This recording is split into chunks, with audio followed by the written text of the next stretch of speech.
ഇന്ത്യയും പാകിസ്ഥാനും തമ്മിലുള്ള സംഘർഷം പെട്ടെന്ന് നിലയ്ക്കാൻ കാരണം ഇന്ത്യ അവസാനം നടത്തിയ ആക്രമണം ഭയന്നിട്ടെന്നാണ് സൂചന. വെള്ളിയാഴ്ച രാത്രിയിൽ തുടർച്ചയായി ഇന്ത്യൻ നഗരങ്ങൾ ലക്ഷ്യമിട്ടുകൊണ്ട് പാകിസ്ഥാൻ ഡ്രോണുകൾ അയച്ച് പ്രകോപിപ്പിച്ചിരുന്നു. പാകിസ്ഥാൻ അയച്ച ഡ്രോണുകളെല്ലാം വെടിവെച്ചിട്ടതിന് ശേഷമാണ് ഇന്ത്യ തിരിച്ചടി നിശ്ചയിച്ചത്. മെയ് 10 സൂര്യൻ ഉദിക്കുന്നതിന് മണിക്കൂറുകൾക്ക് മുൻപേ തന്നെ ഇന്ത്യ അതിശക്തമായി തിരിച്ചടി ആരംഭിച്ചിരുന്നു. പാകിസ്ഥാന്റെ സുപ്രധാനമായ ആണവായുധ കേന്ദ്രത്തിന് അടുത്തുവരെ ഇന്ത്യയുടെ മിസൈലുകൾ പതിച്ചു. പാകിസ്ഥാന്റെ വ്യോമത്താവളങ്ങളും സൈനിക കേന്ദ്രങ്ങളും അതിന്റെ അടിസ്ഥാന സൗകര്യങ്ങളുമാണ് ഇന്ത്യയുടെ ആക്രമണത്തിൽ തകർന്നുപോയത്. ഇതിനൊപ്പം തന്നെ തന്ത്രപ്രധാനമായ ആണവായുധങ്ങൾ സൂക്ഷിച്ചിരുന്ന വ്യോമത്താവളത്തിന്റെ റൺവേ അടക്കം ഇന്ത്യയുടെ ആക്രമണത്തിൽ തകർന്നുപോയി. ഇതിന് ഏതാനും ചെറിയ ദൂരത്ത് മാത്രമാണ് പാക് ആണവായുധങ്ങൾ ഉണ്ടായിരുന്നത്. തലനാരിഴയ്ക്കാണ് പാകിസ്ഥാൻ ആണവ ദുരന്തത്തിൽ നിന്നും രക്ഷപ്പെട്ടത്. പാകിസ്ഥാന്റെ 11 തന്ത്രപ്രധാനമായ കേന്ദ്രങ്ങളാണ് ഇന്ത്യ ആക്രമിച്ച് തകർത്തത്. റഫീഖി, മുരീദ്, നൂർഖാൻ, റഹീം യാർഖാൻ, സുക്കൂർ, ചുനിയൻ, പസ്തൂൺ, സിയാൽകോട്ട് തുടങ്ങിയ വ്യോമത്താവളങ്ങളാണ് ഇന്ത്യയുടെ പ്രഹരത്തിൽ സാരമായി തന്നെ നാശനഷ്ടങ്ങൾ നേരിടേണ്ടി വന്നത്. പാകിസ്ഥാന്റെ പടിഞ്ഞാറൻ മേഖലയിലെ വ്യോമശേഷി ഇന്ത്യയുടെ ആക്രമണത്തോടെ ദുർബലമായി. ഇതിൽ ചക്ലയിലെ നൂർഖാൻ വ്യോമത്താവളത്തിന് നേരെയും ഇന്ത്യ വിജയകരമായി തന്നെ ആക്രമണം നടത്തിയതോടെയാണ് പാകിസ്ഥാൻ വിരണ്ടോടിയത്.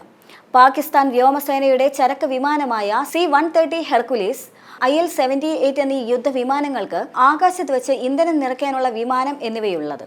ഇതിനേക്കാൾ പ്രധാനമെന്തെന്നാൽ പാകിസ്ഥാന്റെ ആണവായുധങ്ങൾ സൂക്ഷിക്കുന്ന സ്ട്രാറ്റജിക് പ്ലാൻ ഡിവിഷൻ ഇതിന് തൊട്ടടുത്തായിരുന്നു എന്നതുമാണ്.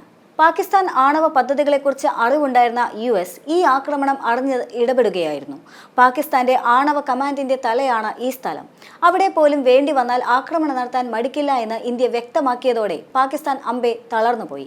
ഇനിയും പ്രകോപനം ഉണ്ടായിക്കഴിഞ്ഞാൽ ഇന്ത്യയുടെ തിരിച്ചടി എത്രത്തോളം കടുത്തതായിരിക്കുമെന്ന് പാകിസ്ഥാന് അതോടെ ബോധ്യമാവുകയും ചെയ്തു. ഇതിനൊപ്പം തന്നെ സർഗോത്തയിലെ വ്യോമത്താവളങ്ങളും ഇന്ത്യ ആക്രമണം നടത്തിയിരുന്നു. ഇവിടെയുള്ള കിരാണ മലനിരകൾ പാകിസ്ഥാന്റെ ആണവായുധങ്ങൾ പ്രത്യേക ഭൂഗർഭ കേന്ദ്രത്തിൽ സൂക്ഷിച്ചിട്ടുണ്ട് എന്നാണ് വിലയിരുത്തൽ. ഇതിൽ നിന്ന് വ്യോമത്താവളത്തിനെ പ്രത്യേക പാത വഴി ബന്ധിപ്പിച്ചിട്ടുമുണ്ട്.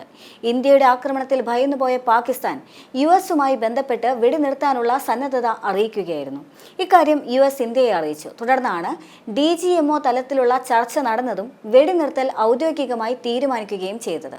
ഓപ്പറേഷൻ സിന്ദൂർ വിജയകരമായിരുന്നുവെന്ന് ഇന്ത്യൻ സേന പറയുകയും ചെയ്തു. ഇന്ത്യക്കെതിരെ പാകിസ്ഥാൻ പ്രയോഗിച്ചത് ചൈനീസ് നിർമ്മിത മിസൈൽ ആയിരുന്നുവെന്നും അവ ഇന്ത്യ തകർത്തതായും സേന വ്യക്തമാക്കുന്നുണ്ട്. ചൈനീസ് നിർമ്മിത PL-15 മിസൈലാണ് ഇന്ത്യ തകർത്തത്. ഓപ്പറേഷൻ സിന്ദൂറുമായി ബന്ധപ്പെട്ട ദൃശ്യങ്ങൾ അടക്കം പ്രദർശിപ്പിച്ചുകൊണ്ട് നടത്തിയ വാർത്താ സമ്മേളനത്തിലായിരുന്നു സേന ഇക്കാര്യം വ്യക്തമാക്കി രംഗത്തെത്തിയത്. വാർത്താ സമ്മേളനത്തിൽ vice admiral AN Pramod, lieutenant general Rajeev Ghai, air marshal AK Bharti തുടങ്ങിയവർ പങ്കെടുക്കുകയും ചെയ്തു. ആവശ്യമെങ്കിൽ അടുത്ത മിഷന് തയ്യാറാണെന്നും സേന വ്യക്തമാക്കിയിരുന്നു. പാക് താവളങ്ങൾ ഇന്ത്യ സേന തകർക്കുന്ന ദൃശ്യങ്ങൾ വാർത്താ സമ്മേളനത്തിൽ പങ്കുവയ്ക്കുകയും ചെയ്തു.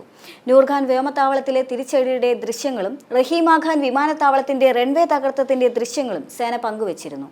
ഇന്ത്യൻ എയർഫീൽഡ് സുരക്ഷിതമാണ് എന്ന് സേന വാർത്താ സമ്മേളനത്തിൽ അറിയിക്കുകയും ചെയ്തു.